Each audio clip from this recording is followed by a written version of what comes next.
Irmãos, então hoje nós daremos continuidade ao nosso estudo bíblico e nós estaremos abordando o capítulo 6 da nossa confissão de fé. Então nós hoje iremos tratar sobre esse assunto tão importante para nós, que é a queda do homem, o pecado e a sua punição. Então nessa noite nós estaremos abordando sobre esse assunto. E dentro desse assunto, hoje eu estarei falando sobre o pecado original, a depravação total e a dupla imputação. São termos teológicos muito importantes para a igreja de hoje, a igreja atual. Porque a igreja atual, ela desprezou em nosso tempo esse assunto sobre o pecado do homem, a maldade no coração do homem.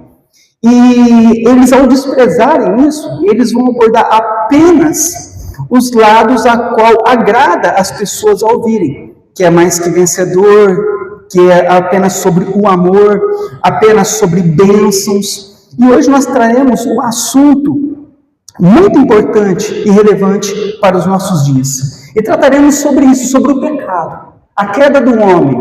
E dentro desse tema, nós estaremos abordando o pecado original, o que é o pecado original, o que é a depravação total, o que é a dupla imputação.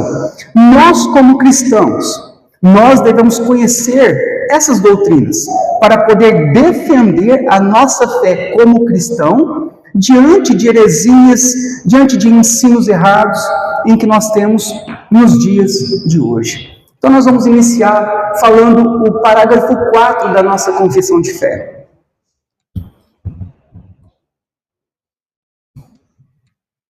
E no parágrafo 4 ele diz assim: da corrupção natural procedem todas as atuais transgressões, porque ela nos mostra, ela nos torna completamente indispostos, incapacitados e contrários a todo o bem, e totalmente inclinados para todo o mal. Então nós vamos agora aprender o que diz esse parágrafo 4. O pecado original é o que nós chamamos no parágrafo 4 de corrupção natural. Então, quando nós falamos sobre pecado original, o pecado original, então, é a corrupção natural do homem. Se refere à verdade bíblica de que todos os descendentes de Adão estão contaminados por este pecado. Isso significa que o homem já nasce em pecado, ou seja, ele não aprende a pecar por influência externa ou mesmo por imitação. Ao contrário, ele nasce num estado de inimizade contra Deus.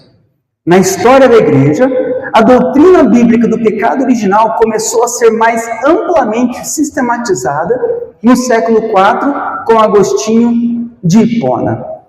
O pecado original é assim denominado porque nele está a raiz de todos os outros pecados que todos os homens cometem ao longo de suas vidas.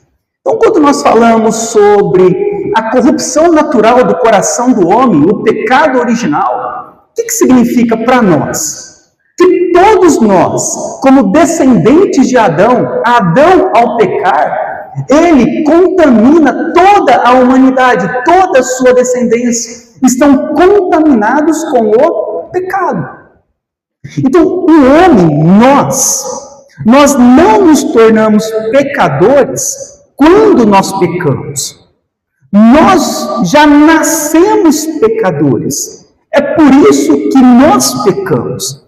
Então não são as influências externas que nos fazem pecar, ou que nos levou a ser pecadores, mas sim o nosso coração que já nasce inclinado para o mal, para o pecado. Então todos os homens já nascem pecadores, por causa do pecado de Adão. E você pode observar isso facilmente nos próprios bebês. Quando um bebê nasce, um bebê pequeno, Você vê que já desde o início, ele já faz birra, ele já desobedece o pai. Os pais nunca ensinaram os filhos a desobedecer. Os pais nunca ensinaram os filhos a contarem mentira. Nunca ensinaram os filhos a serem rebeldes. Mas o que nós observamos? Que as crianças, desde pequenas, elas já são rebeldes. Elas já fazem o mal. Elas já são inclinadas, o coração delas para o mal. Nós precisamos de ensinar elas a fazerem o bem. Porque o mal já está no coração delas. E no coração de todos os homens. É isso o que nós entendemos sobre o pecado original e a corrupção natural. Que todos os homens estão contaminados com o pecado de Adão. E isso, desde lá do início da história da igreja, já começou a ser sistematizado, colocado doutrinamente para a igreja, sendo ensinado pelos pais da igreja, entre eles Agostinho, que é um dos principais teólogos da história da igreja, já lá no século IV depois de Cristo. E por causa do pecado original, da corrupção natural, é que todos os outros pecados, então, surgem ao homem. Então, os outros pecados, quando o homem mente, quando o homem rouba, quando o homem faz alguma maldade, isso tudo vem do quê? Do pecado original que já está dentro do coração do homem. A semente plantada por Adão, pelo pecado, pela rebeldia dele contra Deus, no coração do homem. Porque todos nós somos descendentes de Adão. Então a nossa confissão, ela trata o quê? Da corrupção natural, que é o pecado original, procedem todas as atuais transgressões, pecados. Olha o que diz em Tiago 1, 14 e 15. Ao contrário, cada um é tentado pela sua própria cobiça, quando esta o atrai e seduz. Então, a cobiça, depois de haver concebido, dá à luz o pecado. E o pecado, uma vez consumado, gera a morte. Então, o que Tiago diz? Que nós somos tentados pela nossa própria cobiça, pelo pecado do nosso próprio coração. Nós cobiçamos por isso. Nós já somos pecadores. Nós somos tentados pela nossa própria cobiça. E o que a cobiça faz? Ela dá luz ao pecado e o pecado gera morte. É por isso que todos os homens são, por natureza, pecadores, estão debaixo da ira de Deus e da condenação eterna. Porque o pecado, ele gera a morte. É por isso que todos os homens são, por natureza, nascem já condenados ao inferno, porque todos são pecadores, todos pecaram e todos carecem da glória de Deus. O que fez com que Adão fosse expulso do paraíso? Quantos pecados? Um único pecado fez com que Adão fosse expulso do paraíso. Agora imagina nós. Quantos pecados nós não temos? Quantos pecados nós não cometemos? Nós já nascemos com o pecado, nos tornando nós impossíveis por nós mesmos sermos salvos. Então isso é o que a Bíblia diz. Nós somos tentados pela própria cobiça do nosso coração, que uma vez gera morte em todos nós. Mateus 15, 19, Jesus diz assim: porque do coração procedem os maus desígnios, homicídios, adultérios, prostituição, furtos, falsos testemunhos e blasfêmias. De onde procede toda a maldade que nós vemos no mundo? Do coração do homem, do nosso coração. Então, a corrupção natural nos torna completamente indispostos, incapacitados e contrários a todo bem e totalmente inclinados para todo mal. Então, esse pecado que nós temos em nós, naturalmente, ele nos faz o quê? Indispostos, incapacitados, contrários a tudo bem e totalmente inclinados para o mal. É só nós observarmos o mundo em que nós vivemos, as pessoas que vivem no mundo. Enquanto elas não encontrarem Cristo, enquanto elas não tiverem a salvação, enquanto elas não forem salvas, regeneradas, qual é a inclinação delas? É sempre para aquilo que é mal, é sempre para aquilo que é perverso. Você coloca um culto, você coloca um carnaval. Você vê a dificuldade das pessoas virem a um culto, adorar a Deus, e você vê a facilidade das pessoas irem a um carnaval. Abreirão. Você vê como que o homem, ele é inclinado para o mal. Ele não é inclinado para o bem. Ele é sempre inclinado para o mal. Então, olha o que diz em Romanos 3.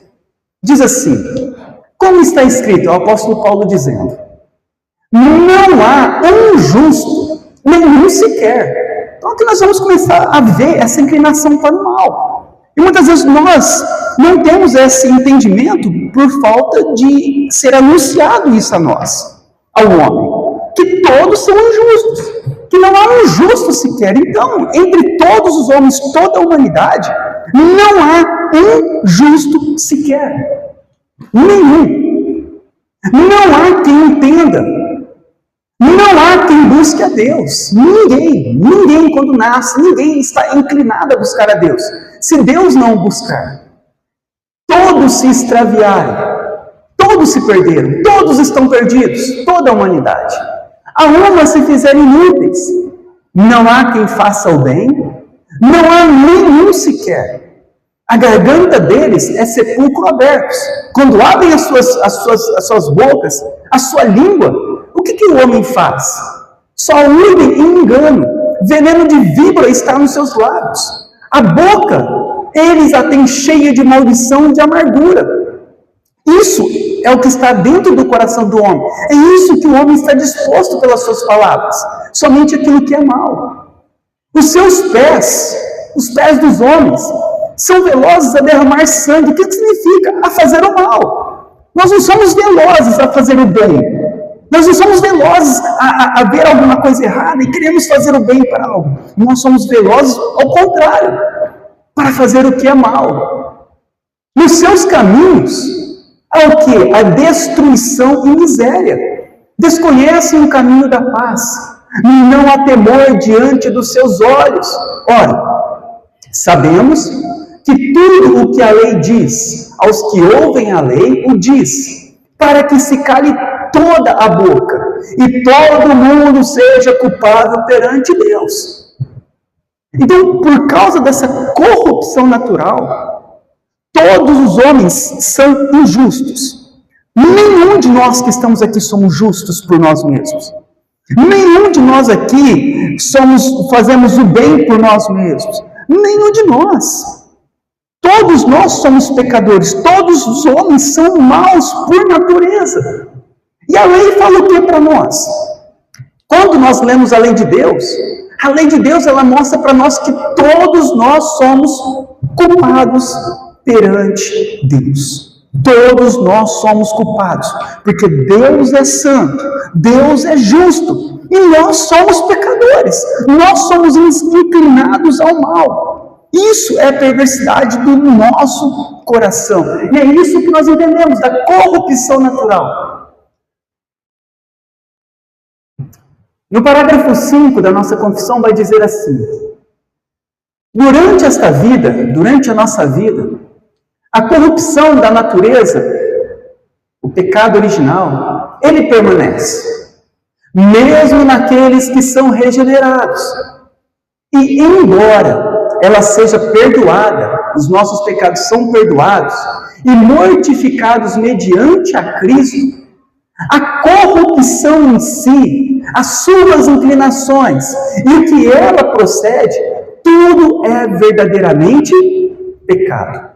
Então, quando nós nos convertemos a Deus, quando vamos até Deus, mesmo depois de nós sermos regenerados, mesmo depois de nós termos um encontro com Cristo, de nós sermos perdoados dos nossos pecados, ainda assim, essa corrupção, ela permanece. É por isso que nós precisamos de buscar cada vez mais Deus para nos santificarmos. Porque a corrupção, o pecado, ele vai permanecer. Durante a nossa vida, essa corrupção, ela permanece. Mesmo aqueles que são regenerados. O que acontece conosco na nossa salvação? Na nossa justificação, quando nós somos salvos, nós vamos até Cristo, somos salvos. O que acontece? Na justificação, nós fomos salvos da condenação do pecado. Então, quando nós somos justificados pela fé em Cristo, nós somos salvos da condenação, já não há mais condenação sobre nós.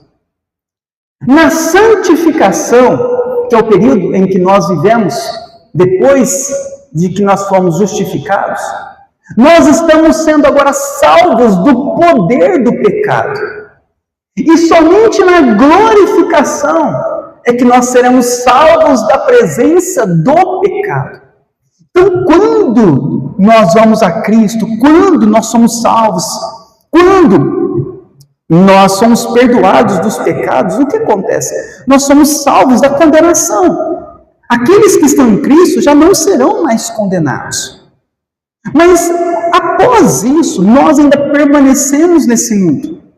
Enquanto permanecemos nesse mundo, ainda essa corrupção, ela continua ainda dentro de nós.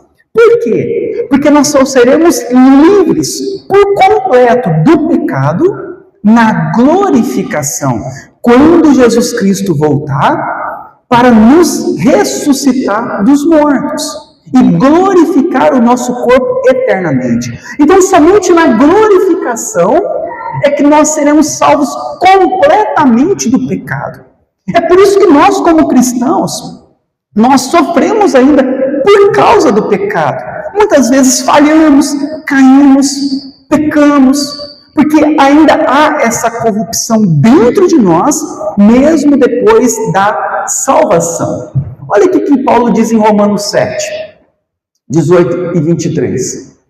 Porque eu sei que em mim, isto é, na minha carne, não habita bem em mim, pois o querer o bem está em mim, não porém o efetuá-lo.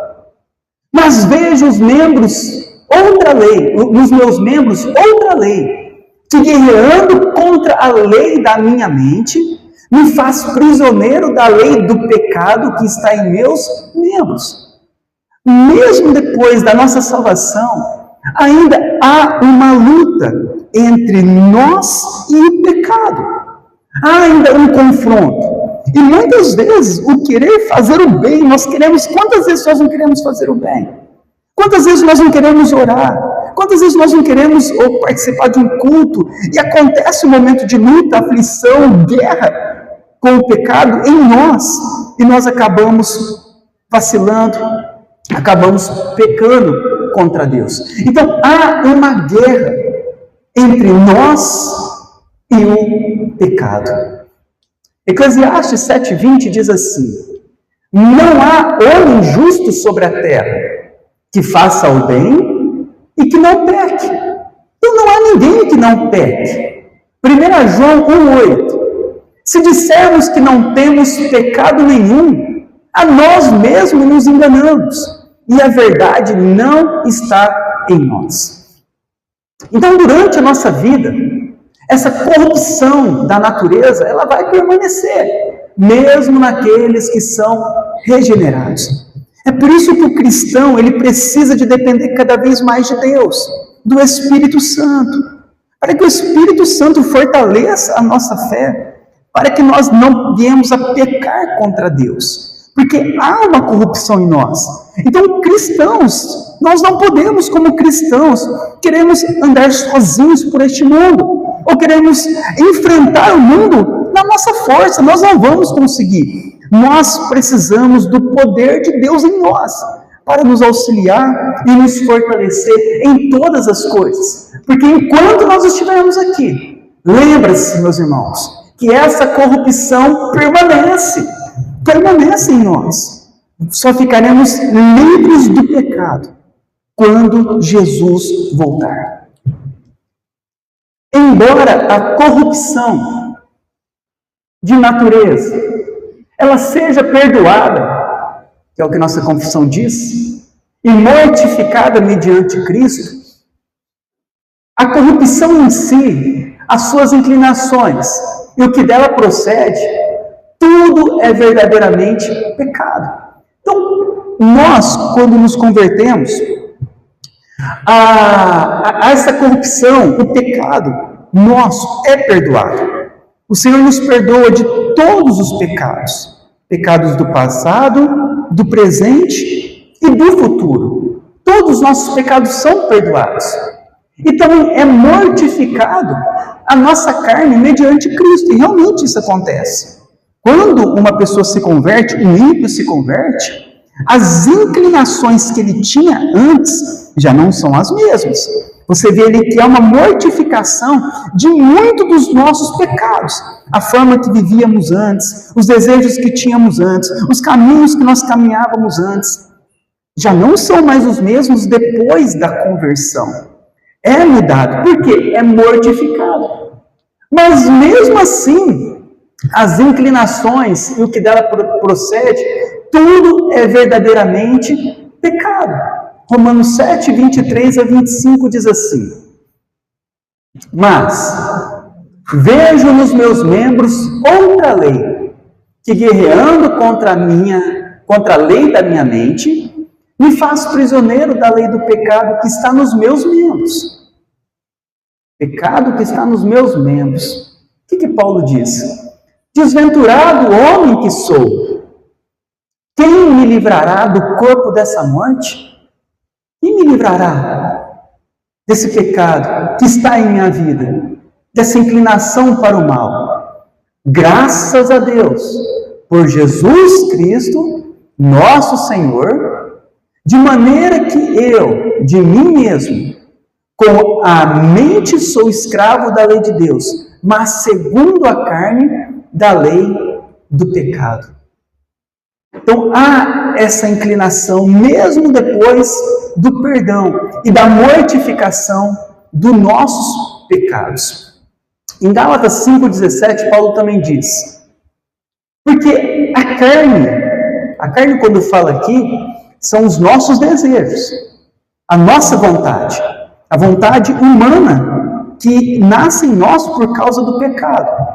Então, essa vontade nossa do pecado, que nasce em nós da nossa carne, ela vai lutar contra o Espírito Santo. E o Espírito contra a carne. Porque são opostos entre si, para que não façais o que porventura seja do vosso querer. Então, há uma luta entre a nossa carne, a nossa vontade e a vontade de Deus. E enquanto nós estivermos nesse mundo, essa luta, ela vai permanecer. Quanto mais próximos do Senhor nós estivermos, mais mortificado será a nossa carne e mais inclinado nós a fazermos a vontade de Deus. Quanto mais distante estivermos de Deus, mais inclinado estará a nossa carne a desobedecer à vontade de Deus. Por isso, nós cristãos devemos cada vez mais estarmos mais perto de Deus, mais perto em oração, lendo a Bíblia, cultos, para que nós cada vez mais, sendo perto do Senhor, essa inclinação da carne, ela vai sendo mortificada, para que cada vez mais possamos obedecer à lei de Deus.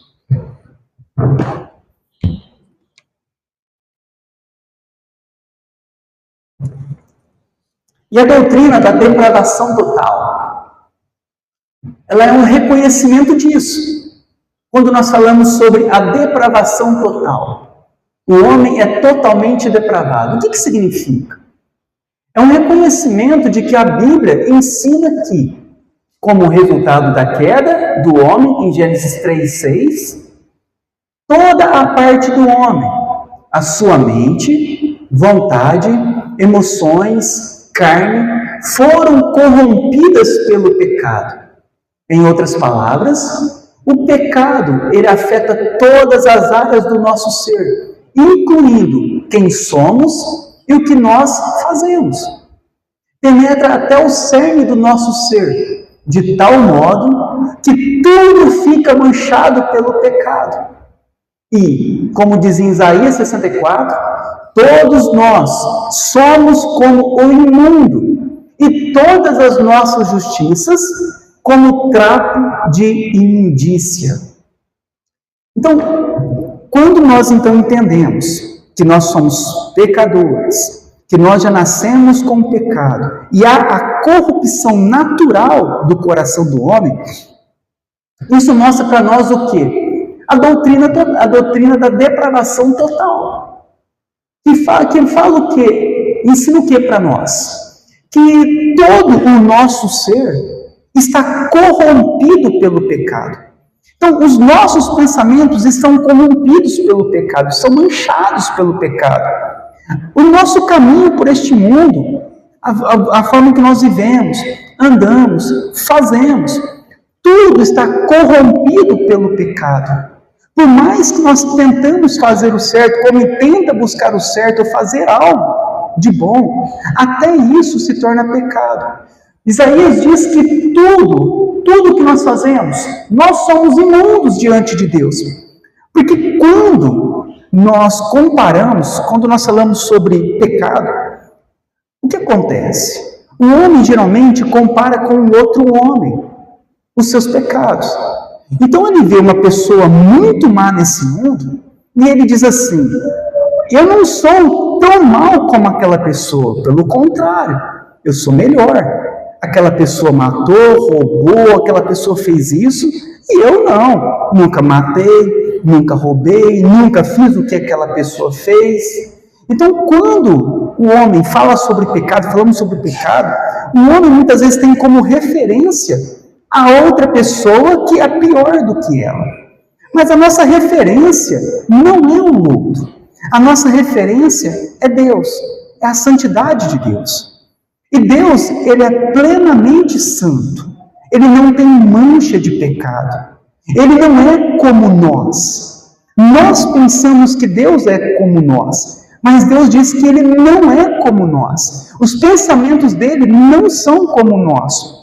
A vontade dEle não é como a nossa. É muito acima, é muito mais pleno. Então, quando nós falamos que nós somos depravados, é comparado à santidade de Deus.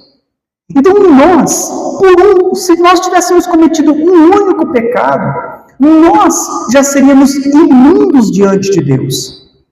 E nós, ao fazermos qualquer coisa pelas nossas obras, aquilo que nós fizemos, ao entregarmos para Deus, continua sendo imundo, porque é feito por imundos, pecadores, e diante de Deus é imundo, é sujo, é pecado. E é exatamente isso que Isaías diz, que diante de um Deus santo, tudo que nós fazemos, todas as nossas justiças são como trapos de imundícia. Esse trapo de imundícia aqui eram aqueles panos que se colocavam em leprosos. Então havia muitos leprosos naquela época. Então os leprosos, a carne deles começavam a se desfazer, a apodrecer.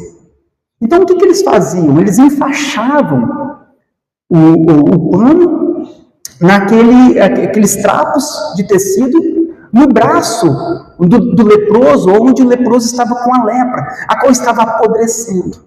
E Isaías diz o quê? Que as nossas obras são como aqueles trapos imundos, podres, colocados nos leprosos. São da mesma forma. Quando Deus olha para o homem em pecado, Ele vê o quê? Que todas as obras que o homem faz é como se fossem aqueles panos cheios de pedaço de carne podre, de sangue, fedido.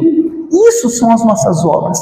Quando nós olhamos para nós nos achamos muitas vezes bons.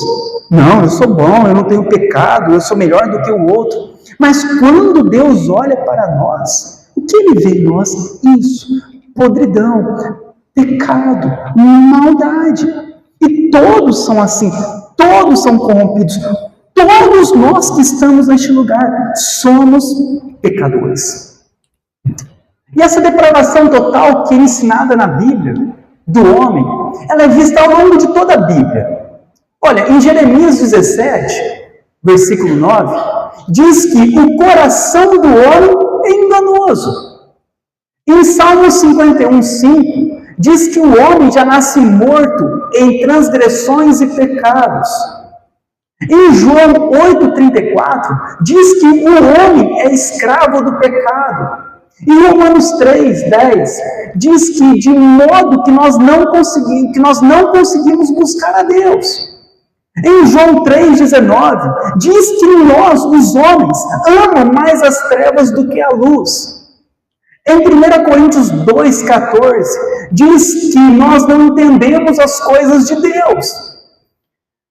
Em Romanos 1,18, diz que os homens suprimem a verdade de Deus em injustiça. Mesmo sabendo a verdade de Deus, eles preferem viver a injustiça, fazer o que é mal. E continuam a viver voluntariamente em pecado. Como são totalmente depravados, esse estilo de vida pecaminoso parece correto para todos os homens, como diz em Provérbios 14:12. Eles então rejeitam o Evangelho de Cristo e dizem que é loucura. 1 Coríntios 1:8. E sua mente é inimiga de Deus, pois não está sujeita à lei de Deus e nem pode estar, como Romanos 8:7. Então, quando nós olhamos para a Bíblia, ela mostra para nós que nós somos pecados em tudo o que fazemos, seja em nosso corpo, pensamento, atitude, em tudo. Nós somos transgressores da lei de Deus. E nós, os homens, os ímpios, eles, ao saberem disso, eles tentam suprimir essa verdade, continuando em suas injustiças. Você vê que o homem natural, ele diz que é loucura o Evangelho de Cristo, a salvação por meio de Cristo. E eles não aceitam, rejeitam o Evangelho, porque a sua mente é inimiga de Cristo. E o estilo de vida que as pessoas vivem nesse mundo, por não conhecerem a Deus, eles acham um estilo de vida normal, a forma normal de se viver. E isso é a depravação do homem. O homem está totalmente depravado em toda a sua vida e ele rejeita ouvir sobre isso. Ele tenta de alguma forma suprimir essa verdade, não aceitar essa verdade, e ele ainda rejeita o Evangelho. Porque diante disso, ao entendermos que todos somos pecadores, que todos os homens são maus, o que mostra para nós que somente Cristo, então, pode nos salvar. Mas o que os homens fazem? Mesmo diante disso, eles rejeitam o Evangelho. Eles continuam ainda tentando se salvar por suas obras ou tentando viver nos seus próprios caminhos. É por isso que se Deus ele não vier até o coração do homem, nem o homem se converterá. Se Deus não tirar as escamas dos olhos, nem o homem conseguirá ir até Cristo, crer em Cristo. A gente pode observar isso pelo apóstolo Paulo. Era religioso, ia na sinagoga, conhecia a lei de Deus, mas não era salvo, não era convertido. A Bíblia fala que tinha mais escama nos olhos de Paulo, que ele não conseguia compreender a obra de Cristo. Ele não conseguia entender a maldade do seu coração. Ele matava e perseguia cristãos. E ele não conseguia ver que aquilo era mal. Ele achava aquilo bom. E é assim todos os homens. Os homens fazem o mal e eles não conseguem enxergar que aquilo é mal. Ao menos que Deus haja em seus corações. Então, a depravação total, ela não significa que o homem é tão perverso ou pecador quanto poderia ser. Nem significa que o homem está sem consciência ou qualquer senso de certo ou errado. Também não significa que o homem não faz ou não pode fazer coisas que pareçam boas quando vistas de uma perspectiva humana ou medidas como um padrão humano. Não significa nem mesmo que o homem não possa fazer coisas que pareçam estar em conformidade externamente com a lei de Deus. Então, a depravação total não significa que o homem não tem essa consciência do certo e errado. Se você perguntar para a pessoa o que é certo ou o que é errado, você vai ver que elas têm a consciência do que é certo e o que é errado. Você perguntar, mentira é certo ou errado? O ímpio, você perguntar para o ímpio vai falar, não, mentir é errado. Mas por que então você mente? Você está entendendo? Ele sabe que é errado, ele tem a consciência, mas continua mentindo. Depravação total. Então não significa que o homem não tem o senso do certo e errado.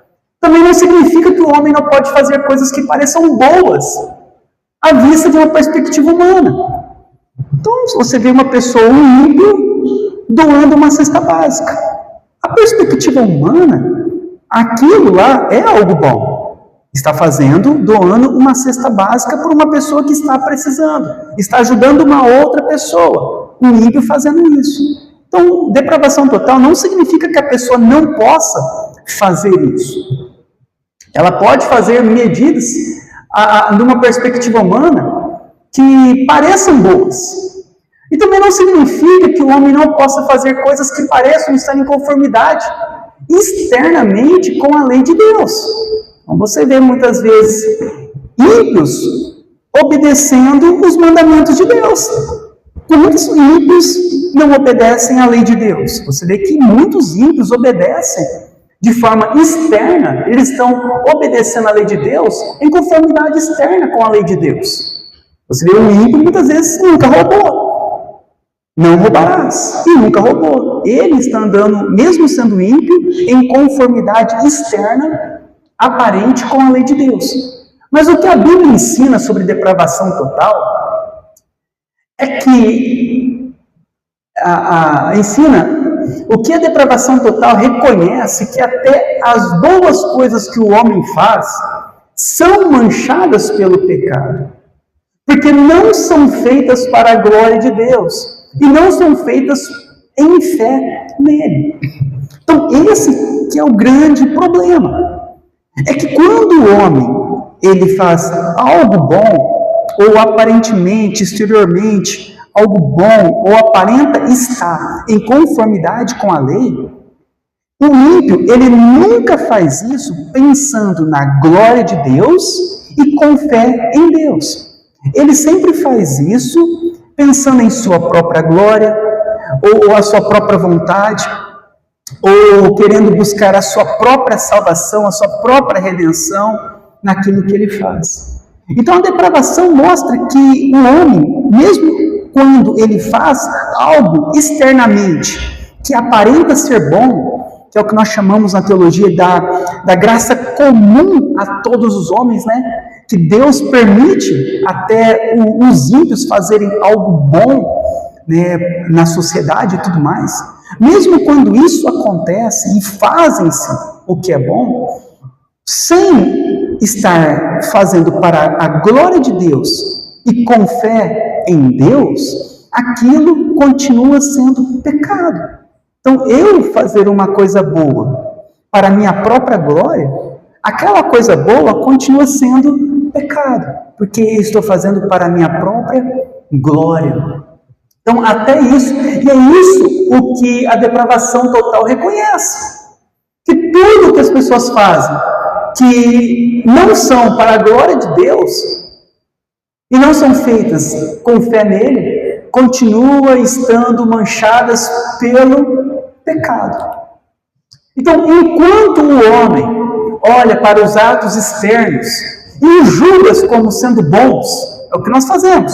Nós olhamos atos externos de bondade das pessoas e julgando aqueles atos externos como sendo bons.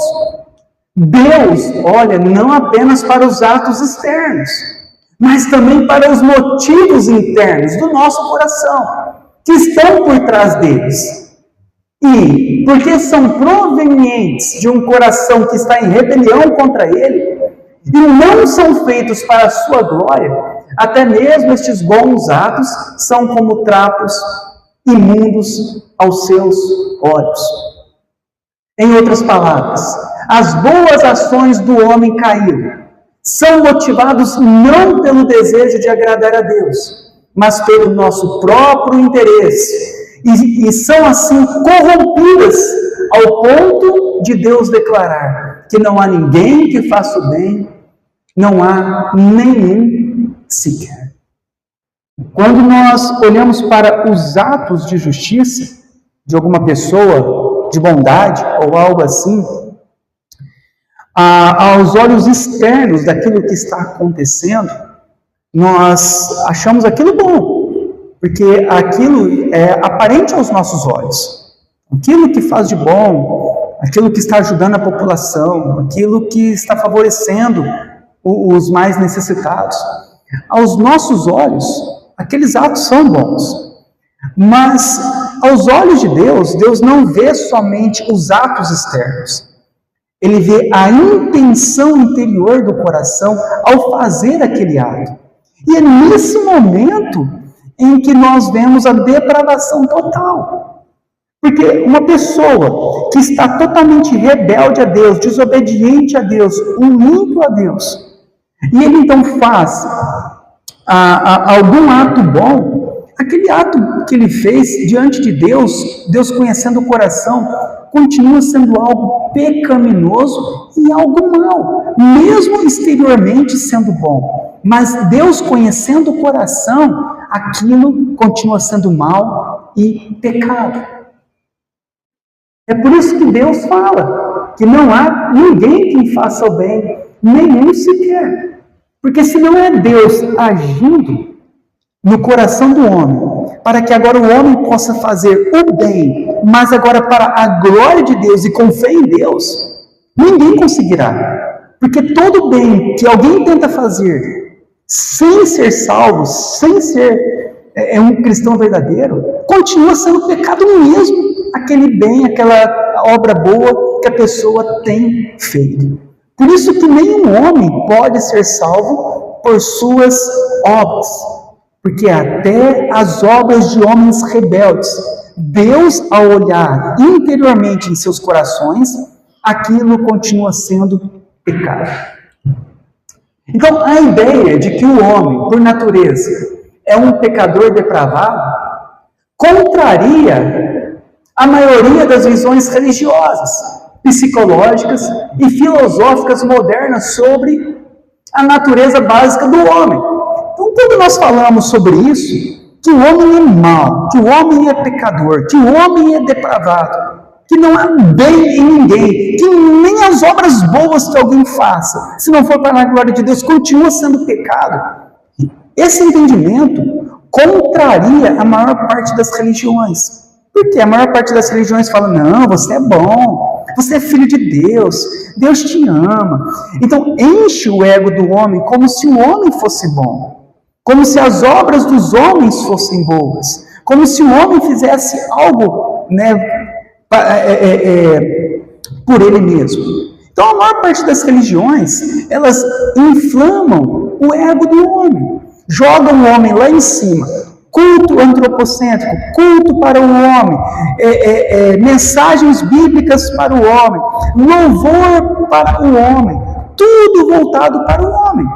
E quando então uma pessoa, ela começa a ouvir o evangelho da forma correta, e ela vê que nada é para ela, que ela é depravada, que ela é pecadora, que ela não merece nada, que o que nós merecemos é a condenação, é a ira de Deus, é o inferno. Então é o momento que ela se desperta para o Senhor Jesus Cristo. Que ela vai entender que ela precisa de Jesus para ser salva. E todas, se você for visões religiosas, psicologias, filosofias, isso tudo, na parte moderna hoje, há uma exaltação muito grande do homem. Então, se uma pessoa ela passa por um problema e ela vai num psicólogo, o psicólogo vai sempre orientar ela a ela buscar a força nela, que ela é uma pessoa boa, que ela vai conseguir vencer, que vai dar certo. Então há uma inflamação do ego da pessoa, um levantamento do ego da pessoa. E nas filosofias modernas também, a qual o homem, o humanismo, que nós estudamos já sobre o humanismo, que fala que o homem agora é o centro de todas as coisas. Antes era Deus, mas quando veio a filosofia humanista, tirou Deus do centro e colocou o homem como centro de todas as coisas. E tudo isso, então, eles rejeitam a ideia de que o homem é pecador e depravado. Mas o fato é que a Bíblia ensina a depravação do coração humano. E a causa, raiz do problema do homem não é o ambiente em que ele foi criado, mas seu coração egoísta e perverso. O fato é que a Bíblia fala que nós somos maus e pecadores. É por isso que Cristo veio. Ele não veio porque nós éramos bons e merecíamos. Ele veio porque nós éramos maus e pecadores e de nenhuma forma poderíamos ser salvos por nada do que viéssemos a fazer. E ela mostra para nós que o nosso coração é egoísta e perverso. Se Deus não agir em nosso coração, há uma maldade muito grande em nós. O nosso coração, ele se fecha para as coisas boas e se abre para as coisas más com uma grande facilidade. Então, se Deus não agir, nós estaremos perdidos eternamente. Então, a doutrina da depravação total, ela destrói as esperanças daqueles que colocam a sua fé em qualquer tipo de sistema de salvação, baseado em obras. E reconhece que a graça soberana de Deus é a única esperança do homem. Então, quando nós entendemos sobre isso, que você não poderá ser salvo por nada do que você vier a fazer, sejam quais obras forem, todas elas, diante do Senhor, são como trapos de imundícia. Nós não podemos ser salvos por obras, salvos por sistemas religiosos que nos levam à salvação de alguma forma fora de Cristo. Então, hoje, as religiões criaram vários sistemas de salvação.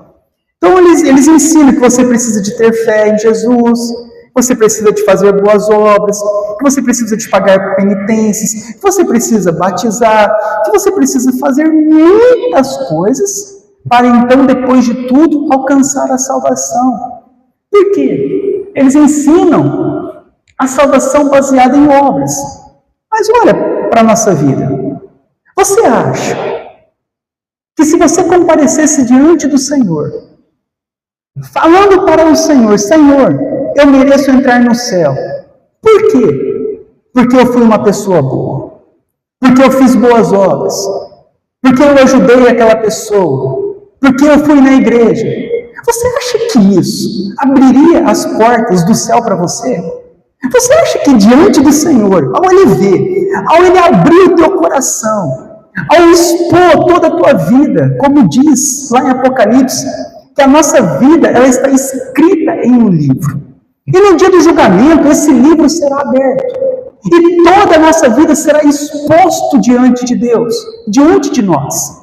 Tudo que está em nosso coração, todas as nossas atitudes, toda a nossa vida será exposto no dia do julgamento. E aí eu te pergunto, qual é a chance de você ser salvo pelas suas obras? Imagina se hoje eu resolvesse pedir a história da sua vida, tudo o que aconteceu na sua vida e que está no teu coração, colocasse nesse computador e projetássemos aqui, para todos os irmãos verem tudo o que você fez durante a tua vida, tudo que está no mais oculto do teu coração, todos os teus caminhos errados. Eu creio que todos nós sentiríamos uma grande vergonha da nossa própria vida. É por isso, irmãos, que nenhum tipo de sistema baseado em salvação por obras poderá nos salvar. Nenhum tipo de sistema, nenhum esforço que você faça, nenhuma obra que você faça, nenhum mérito teu. Somente a graça soberana de Deus pode salvar o homem. E é isso o que a Bíblia nos ensina. A Bíblia, ela destrói toda a esperança de salvação fora de Cristo. Ou nós seremos salvos pela obra perfeita de Cristo, ou nós não seremos salvos. Enquanto a doutrina da depravação total destrói a nossa autojustiça, talvez você chegou aqui neste lugar pensando que fosse uma pessoa boa. Sinto muito, irmão, te informar, você não é bom. Isso destrói a tua autojustiça. Você não será salvo pela tua justiça. E quaisquer equívocos sobre a capacidade do homem de ser salvo, por meio de sua própria vontade livre. Isso leva a fazer a mesma pergunta que os discípulos fizeram em Mateus 19, 25. Senhor, quem pode então ser salvo? A resposta permanece a mesma para nós hoje. Jesus diz: isso é impossível para os homens. O que? A salvação. Mas para Deus, tudo é possível. Então, somente Deus pode salvar homens pecadores como nós. Somente Deus. A nossa conclusão do estudo nessa noite. Como Adão, ele era o representante da humanidade. Com a sua queda, toda a sua descendência ficou contaminada com o pecado.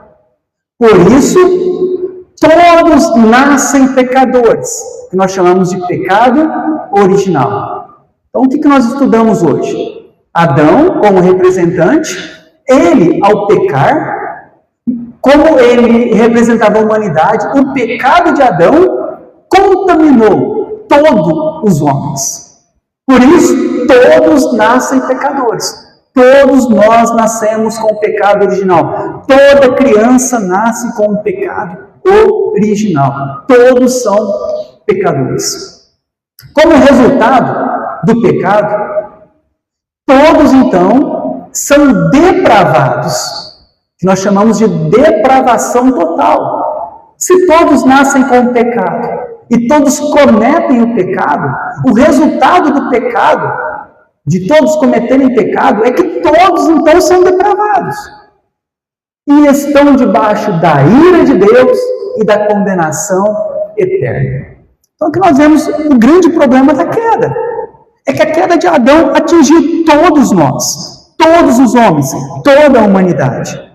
E por causa do pecado de Adão, todos nós já nascemos com o pecado em nosso coração.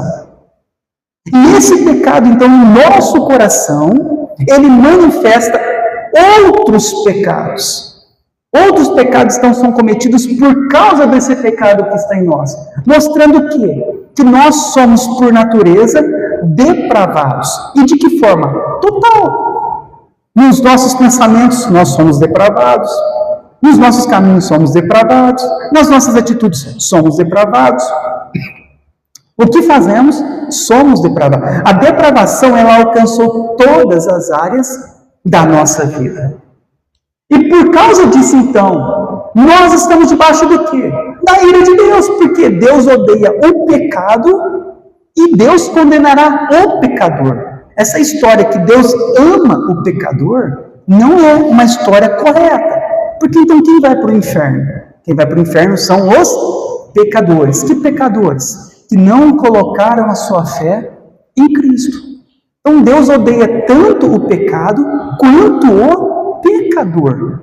O pecador obstinado no pecado, o pecador impenitente, o pecador que não se arrepende. Todos eles estão debaixo da ira de Deus. A Bíblia fala que quando Deus julgar, Ele vai pisar sobre os ímpios, como aquele que pisa no lagar de uvas, para espremer as uvas com os pés. Assim Deus vai espremer os ímpios. É muito sério a justiça de Deus, porque Deus precisa de executar a justiça, Ele sendo justo, o reto juiz, e os homens pecadores. Ele vai executar o juízo dele, e será um juízo severo toda a humanidade.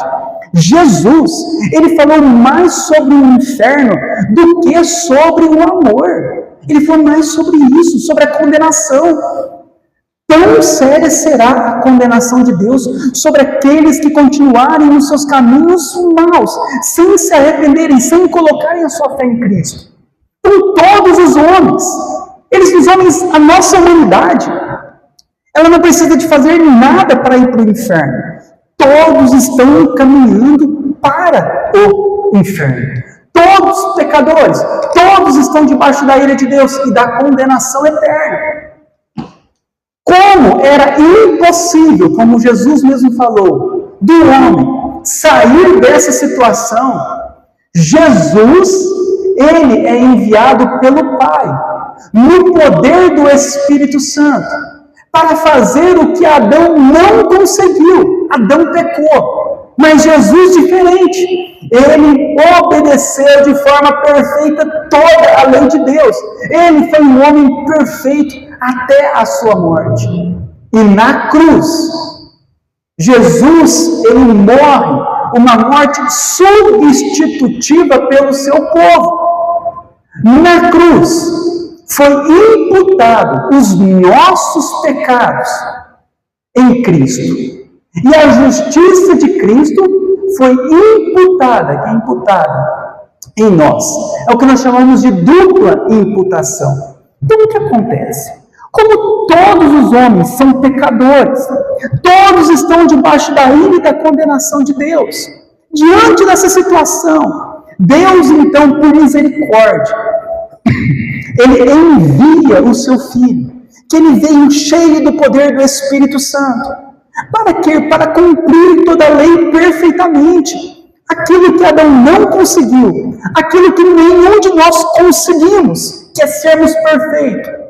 Porque como nós podemos entrar no céu? Nós podemos entrar no céu de duas formas: sendo perfeitos ou por Cristo. A primeira opção, nós cancelamos, porque todos nós somos pecadores. Então só existe uma forma de sermos salvos: por meio de Cristo. E Cristo, vivendo uma vida perfeita, cumprindo toda a lei de Deus, ele naquela cruz, ele morre pelos nossos pecados.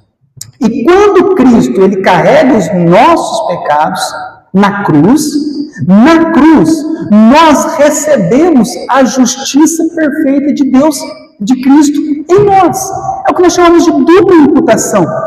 A nossa maldade é colocada em Cristo para condenação na cruz. E a justiça perfeita de Cristo é colocada em nós para a nossa salvação.